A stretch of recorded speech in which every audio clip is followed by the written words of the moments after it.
उस समय की सरकार ने सिर्फ इस बेसिस के ऊपर कि वो सबसे नॉमिनेटेड कैबिनेट मिनिस्टर हमारे रहे हैं और इनके पास उद्योग था, उद्योग मंत्री थे उस समय के समय में, कहते हैं कि जो जितने भी आज की जो रेवोल्यूशनरी इंडस्ट्री में आया है, जो विचारधारा थी उस पर चलते हुए सरकार ने जो काम किए, आज जो जितना भी उद्योग हम देखते हैं सारा उनका ही। भारत माता की जय। स्वर्गीय श्यामा प्रसाद मुखर्जी जी अमर रहे, अमर रहे। जब तक सूरज चांद रहेगा श्यामा प्रसाद मुखर्जी जी अमर रहे, अमर रहे। भारत माता की जय, भारत माता की जय, भारत माता की जय, भारत माता की जय। वंदे मातरम, वंदे मातरम, वंदे मातरम, वंदे मातरम।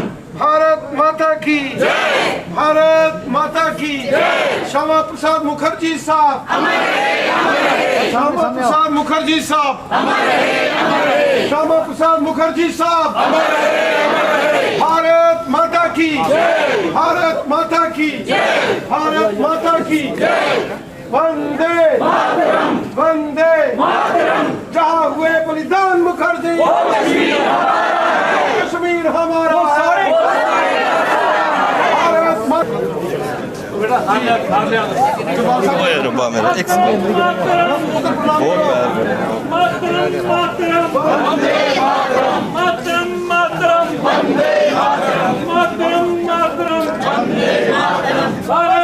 माता की भारत माता की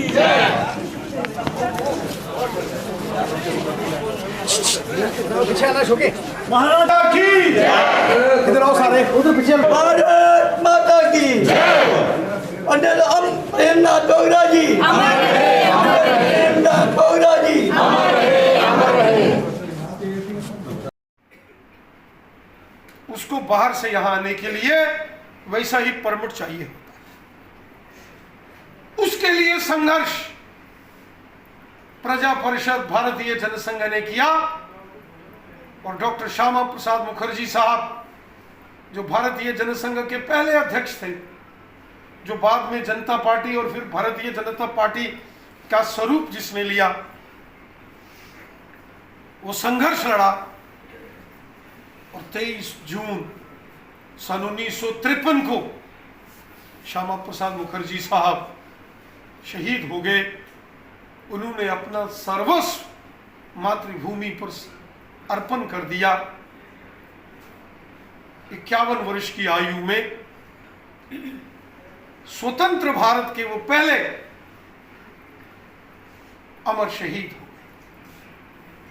हम सब जानते हैं, हम सब ने डॉक्टर श्यामा प्रसाद मुखर्जी साहब के जीवन, उनका संघर्ष, उनकी राष्ट्रनिष्ठा, उनका देश प्रेम सब पढ़ा है, सुना।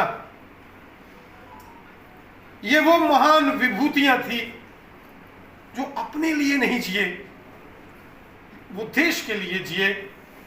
जैसे स्वतंत्रता संग्राम में अमर शहीद चंद्रशेखर आजाद, अमर शहीद भगत सिंह, सुखदेव, राजगुरु रानी झांसी, अशफाक उल्लाह खां, तात्या टोपे, लाला लाजपत राय जैसे महान क्रांतिकारी वीरों ने अपना सर्वस्व मातृभूमि पर समर्पण किया, इसी प्रकार डॉक्टर श्यामा प्रसाद मुखर्जी साहब ने राष्ट्र के लिए, देश के लिए, अपनी मातृभूमि के लिए आजादी के बाद अपने आप को राष्ट्र को समर्पित कर अपना बलिदान दिया। हम सब डॉक्टर श्यामा प्रसाद मुखर्जी साहब के अनुयायी हैं और भारतीय जनता पार्टी जिसका लक्ष्य नेशन फर्स्ट, पार्टी सेकंड और सेल्फ लास्ट, यही प्रेरणा हमको डॉक्टर श्यामा प्रसाद मुखर्जी साहब जैसे महान क्रांतिकारी, राष्ट्रवादी विचारों के, व्यक्तित्व के धनी, हमारे मार्गदर्शक, हमारे संगठन के संस्थापक, उनसे हमें मिलती है। आज डॉक्टर श्यामा प्रसाद मुखर्जी साहब के त्याग, तपस्या और बलिदान स्वरूप आज पूरा का पूरा राष्ट्र, जिसमें जम्मू कश्मीर एक रस हुआ है, और वो विभाजनकारी रेखाएं, वो अभंडर, वो अडंबर, वो षड्यंत्र, वो साक्ष्य वर्तमान की सरकार ने, मोदी सरकार ने समाप्त करके राष्ट्र के अंदर उस मानसिकता, उस विचार जो कि राष्ट्र को तोड़ने की साजिश करता है, ऐसे षड्यंत्र को समाप्त करके बहुत बड़ा निर्णय किया। साथ बंगाल के लिए लड़े। अगर डॉक्टर श्यामा प्रसाद मुखर्जी साहब उस दौर में न लड़े होते,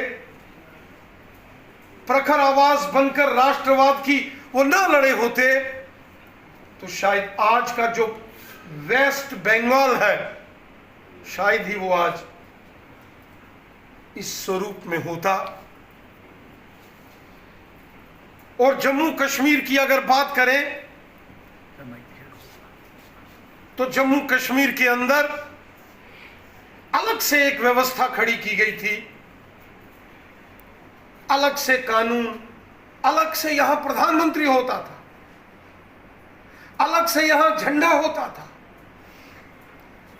और ये वो निशान थे जिनसे एक अलग मानसिकता, एक अलग विचारधारा पनपती थी, जन्म लेती थी। और डॉक्टर श्यामा प्रसाद मुखर्जी साहब कहते थे, ये जो अलग से एक विचारधारा है, ये कहीं भविष्य में और राष्ट्र का विभाजन की रेखा ना खींच दे, इसके लिए हमें इसके विरुद्ध लड़ना। और उन्होंने राष्ट्रव्यापी आंदोलन शुरू किया। जम्मू कश्मीर में स्वर्गीय पंडित प्रेमनाथ डोगरा जी भारतीय जनसंघ के कार्यकर्ता, प्रजा परिषद के कार्यकर्ता, पहले से ही आंदोलन कर रहे थे। डॉक्टर श्यामा प्रसाद मुखर्जी साहब, पंडित दीनदयाल उपाध्याय जी, स्वर्गीय अटल बिहारी वाजपेयी साहब जैसे बड़े हमारे नेताओं ने यह संकल्प लिया